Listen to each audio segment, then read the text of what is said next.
Okay, so before starting writing to some code, I want to show you something. A tool which is called Emmet. And if you are writing HTML or something similar to HTML in JSX or something like that, this tool you should be familiar with. So if I just click on this, it will open this emmet.io page. And here, as you can see, there is the thing like, hey, Emmet, the essential toolkit for web developers. And it is true. This is a really powerful tool. Now, by default, VS Code comes with Emmet support. So you don't have to worry about anything. So it is by default installed in VS Code.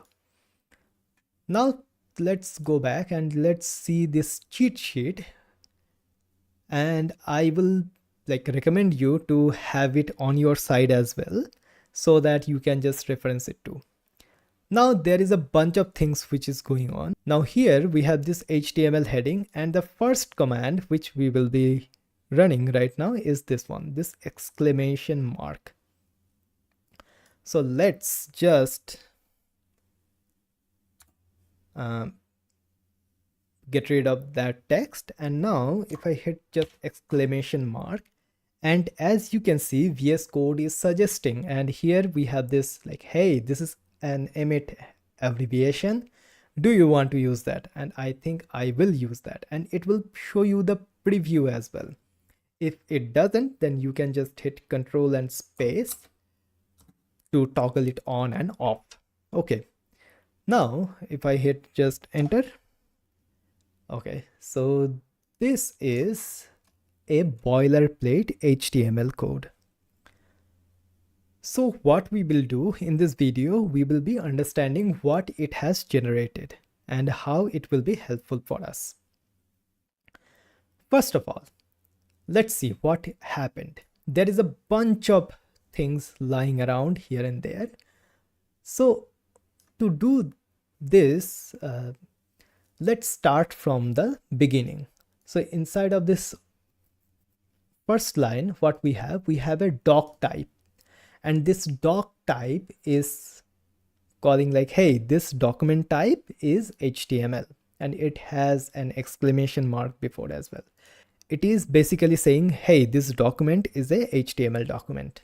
Okay, now then we have this HTML tag, and as you can see, VS Code is highlighting this is the opening and this is the closing. To go further, so let's understand about the tag syntax in VS Code. Okay, let's zoom it in a little bit. So what is a HTML tag?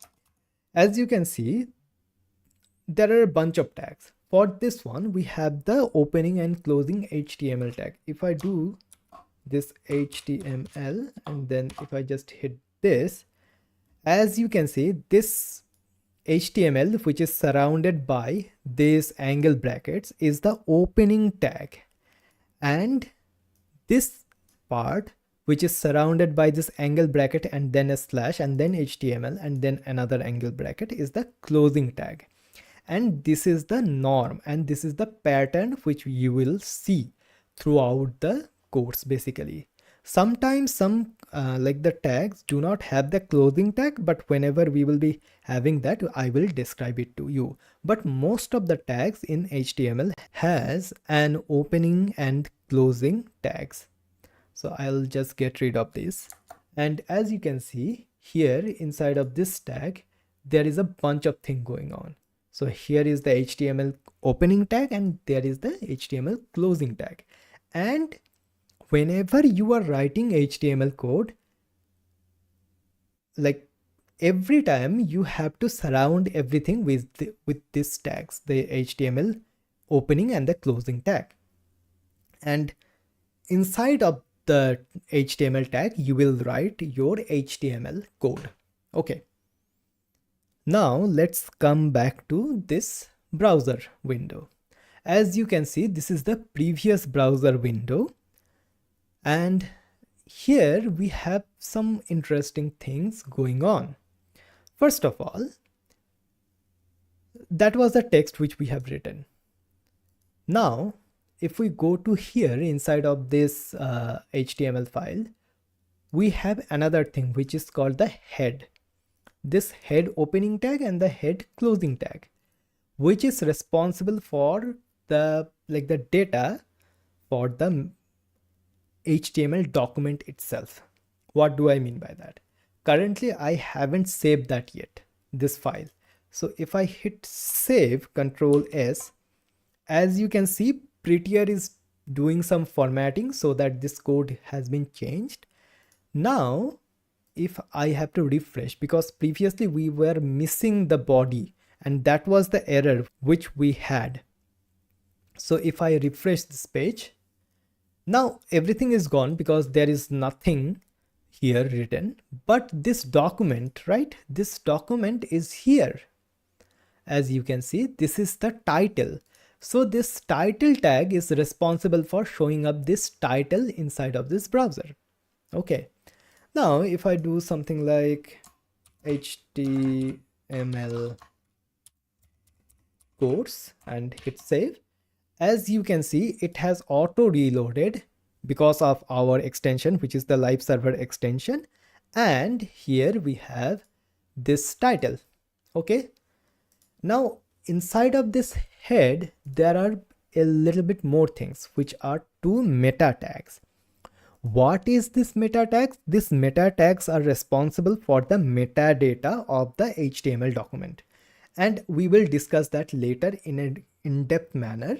But right now you can just focus like, hey, these meta tags are responsible for some of the other data, which is not, we cannot present by any other HTML tags inside of this page. Okay. Now here we have this body. Now if I go inside of this body tag, as you can see, here is the opening and here is the closing tag. So inside of that, I can write like hi there and exclamation mark and hit save. And as you can see, our text is becoming visible here. So whatever you will be writing inside of the body tag will be showed inside of this browser screen. And inside of the head tag, we can add the description as well. That thing will be shown here. This title will be shown here. Description will be shown inside of the the SEO engine. It will help us to build the SEO, but we do not have that right now. But anyways, so we don't have to worry about that right now. The takeaway from this video is there are a bunch of tags like the HTML tags. HTML tag starts with this angle bracket, and inside of that there is something which we will be getting familiar with more and more and more. So here we have this head tag, and then inside of that we can have multiple tags or multiple things inside of that. Inside of the head tags, we will have the title tag, and inside of whatever is inside of this title tag will be shown inside of this tab, right? And the meta tags are responsible for the metadata of the HTML file or our website basically. And inside of the body tag, whatever we will be writing, that will be visible inside of this browser. Okay, that was a bunch of things going on. So yeah, let's stop here from this video, and in the next video we will be going through some other tags which we can insert inside of our body so that we can structure our HTML code, and also we can structure our website.